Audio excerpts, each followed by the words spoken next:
As substâncias encontradas na natureza eram divididas na antiguidade em 3 grandes reinos: o vegetal, o animal e o mineral. Tanto o reino vegetal como o reino animal são constituídos por seres vivos ou orgânicos.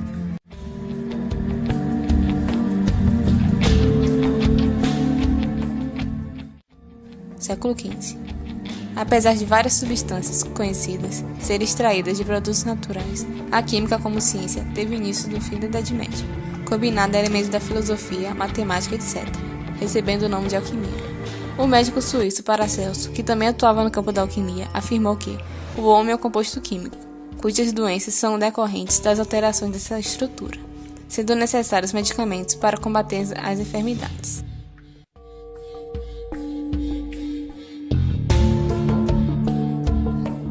Somente no século XVIII foram extraídas várias substâncias a partir de produtos naturais, como isolar o ácido tartárico da uva, o ácido cítrico do limão, o ácido lático do leite e a glicerina da gordura e a ureia da urina.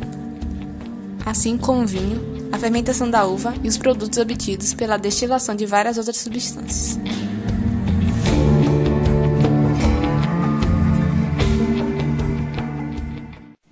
Em 1777, Torben Olof Bergan definiu que a química orgânica era a química dos compostos existentes nos organismos vivos e que a química inorgânica era a química dos minerais. Neste mesmo período, Antoine Laurent de Lavoisier analisou muitos compostos orgânicos e verificou a presença do elemento químico carbono em todos eles.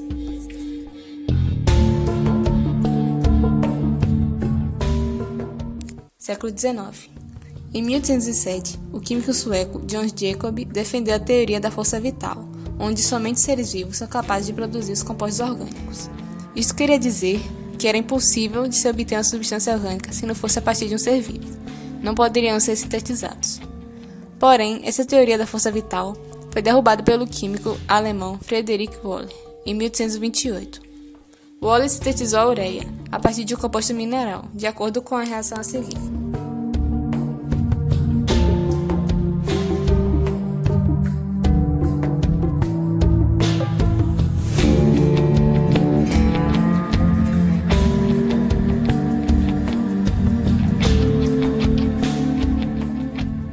A partir do cianato de amônio, foi possível sintetizar a ureia, que antes só podia ser obtida através da urina dos animais.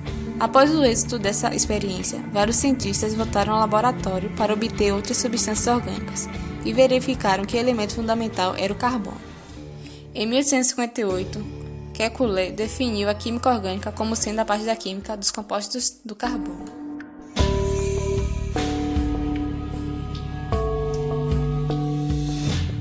Século XX.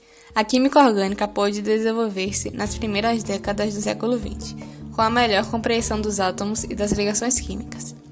Várias descobertas e avanços foram realizados. O conhecido exemplo é o da interpretação da estrutura do DNA, realizada pelo geneticista americano James Watson e pelo físico inglês Francis Crick, em 1953, descoberta que lhes valeu o Prêmio Nobel em 62.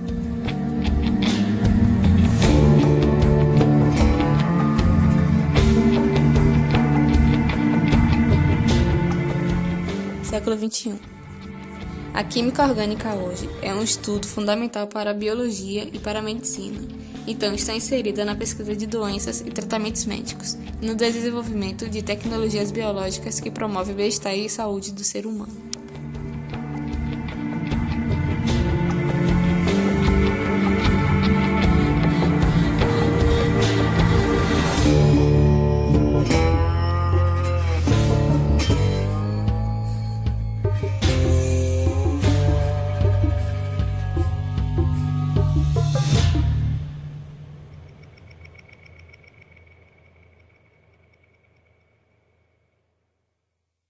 Oi galera, eu sou Yasmin, professora de Química, e na nossa aula de hoje vai ser sobre a química orgânica. Então eu vou falar sobre o carbono, a cadeia carbônica e os hidrocarbonetos. Tá, mas por que a gente precisa estudar a química orgânica? Qual a importância dela para a nossa vida? A química orgânica ela está presente em diversos aspectos de nossas vidas, por exemplo, nos alimentos, nos plásticos, como no PVC, na garrafinha PET, nos medicamentos, né? Na aspirina, no paracetamol, no vestuário, nos automóveis, corantes, perfumaria, inseticidas e combustíveis. Então, a química orgânica ela vai estar presente nessas diversas áreas. Então, a gente precisa estudar um pouco melhor sobre ela. Mas para a gente entender a química orgânica, a gente precisa entender o átomo de carbono e as características do átomo de carbono. E uma dessas características diz que o átomo de carbono ele é tetravalente. Mas por que ele é tetravalente? Eu tenho aqui a tabela periódica, tenho aqui os elementos representativos e os de transição. Eu tenho aqui a família 1A, que são a família dos metais alcalinos, a 2A, que são a família dos metais alcalinos terrosos, a 3A e a 4A. Na 4A, nós temos o carbono. E o carbono, ele tem o número atômico 6. Então, fazendo a distribuição dos elétrons do carbono, como é que ficaria? Ficaria dessa forma aqui. Na camada K, o carbono vai possuir 2 elétrons, que é na primeira camada, na camada K, e 4 elétrons na camada L, que é a segunda camada. Então, 2 mais 4 dá 6. Então, quer dizer que na última camada, que é a camada L, o carbono ele possui 4 elétrons. Então, para o carbono se estabilizar, ele vai precisar de 4 elétrons. Ou seja, para ele atingir a regra do octeto, como vocês viram lá em ligações, ele precisa de mais 4 elétrons para atingir 8 elétrons. Então, como é que vai acontecer?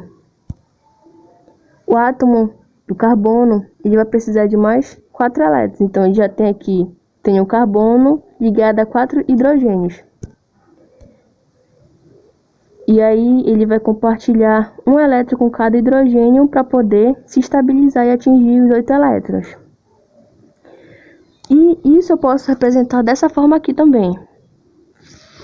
Cada ligação que o carbono faz com o hidrogênio é representado por uma linhazinha que indica uma ligação.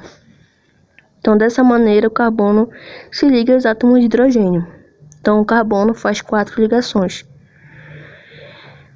Então, outra característica do carbono é que as 4 valências do carbono são iguais entre si. Por que são iguais entre si? Por exemplo, tem aqui o carbono ligado a 3 átomos de hidrogênio e a 1 átomo de cloro. Se eu trocar de posição esse hidrogênio, colocar ele para cá e esse átomo de cloro colocar ele para cá, vai ficar dessa forma aqui. Vai permanecer o mesmo composto. Se eu pegar esse átomo de cloro, aqui, passar ele para cá, pegar esse de hidrogênio e passar para cá, vai também permanecer o mesmo composto. Assim como se eu pegar esse hidrogênio e passar para cá e pegar esse cloro e passar para cá, também vai ficar a mesma coisa. Então, as 4 valências do carbono são iguais entre si, não muda, é o mesmo composto. O carbono forma ligações múltiplas.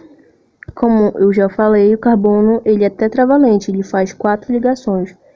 E essas ligações ela pode se dar de diversas maneiras. Eu posso ter o carbono fazendo 4 ligações simples, posso ter o carbono fazendo uma ligação dupla e mais 2 ligações simples, não deixa de ser 4 ligações.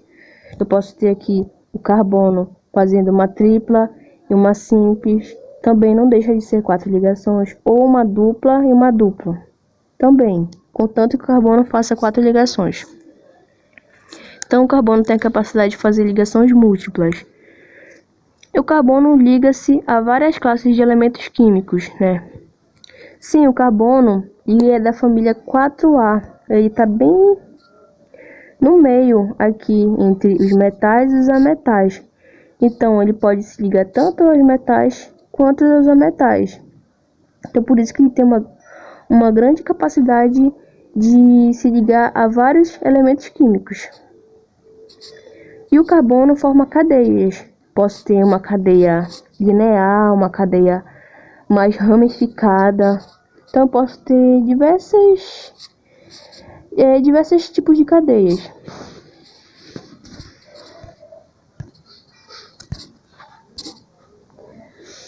E a classificação dos átomos de carbono? Bom, a gente pode classificar o carbono como primário, secundário, terciário ou quaternário.